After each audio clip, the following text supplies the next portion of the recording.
about the kind of changes that we need to see, how we can actually repatriate this money, how we can reverse the system.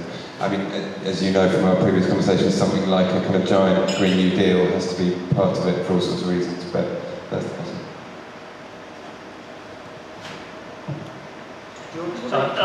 Shall I reply to each question in turn, or how do I... Okay, let's take two or three, and if you can say something in your mind. It might be best to reply to each one, because that is just such a big question. And first of all, at a technical level, there are so many things. You know, people say it's impossible to close down a tax haven.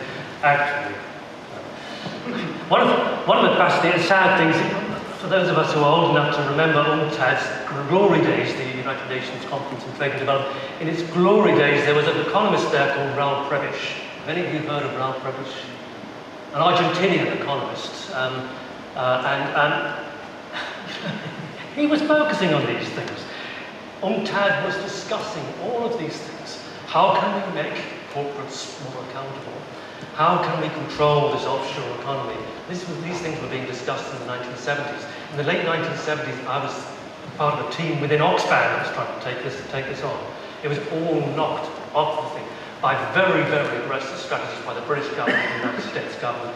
First of all, to neuter UNCTAD, neuter that United Nations Tax Committee, the technical steps that could be taken to require disclosure from multinational companies so that they could no longer hide and shift their profits to offshore tax havens. Simple, it's not rocket science. We've been promoting a new international financial reporting standard on company by country reporting, enhanced cooperation on information sharing. All of these things have been blocked by Britain, precisely because this has been at the core of our development strategy.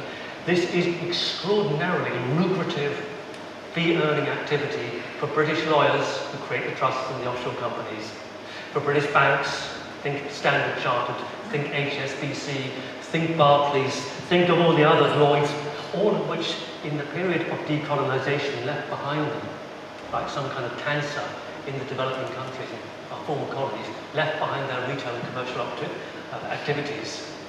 You go to any African country, former colony of Britain, and you'll find Barclays there, rampant. You'll find, for example, Barclays, just a few years ago, was trying to persuade Ghana to become a tax haven. We managed to block that.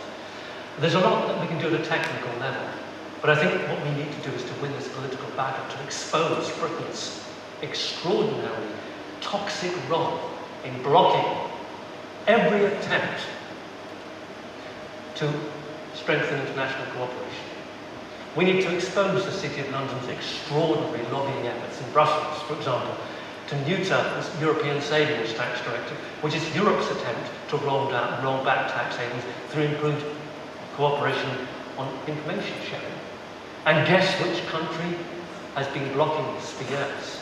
And guess which country worked through an extraordinary lobbying effort to ensure that the key mechanism which lies at the heart of offshore tax evasion, which is the offshore trust, a British mechanism, a British legal entity, was excluded from the Savings Tax Directive when it came into force in 2005. I think we need to do much, much more to alert, to challenge Britain's role in this. The Tax Justice Network has been doing this. I, for example, regularly send letters of complaint to the Treasury and to ministers saying Andrew Dawson is an absolute disgrace. We should withdraw him. His role in the UN Tax Committee is a scandal. I tried to get the Observer to cover it 2 weeks ago, but we dropped the story. But anyway, our role at an international level is toxic, and we need to confront our government on this, time and time again. Gordon Brown said we're going to roll back tax havens. Osborne said tax evasion and tax avoidance are morally repugnant. The Prime Minister said exactly the same thing. Then Francis Ward came through saying Britain must develop itself as a tax haven. You know, they're heavily conflicted. They don't know what to say. They're embarrassed by Starbucks. There's much we can do to bring this agenda further forward into the public consciousness. What's the alternative path? It's a development path. Yeah. It's not easy. I mentioned this path dependence. And the path, you know, I've been discussing this with people in Jersey for years, because when you are path dependent, because of the loss of human capital, all of those rocket scientists who become hedgies, it's difficult to convert hedgies back into rocket scientists. You know, follow that one through. But that's what we must do. We must recommit to high levels of expenditure, public expenditure, on research and development, high levels of investment in creating a productive workforce. Our training programs in Britain are from hopelessly inappropriate for what we need.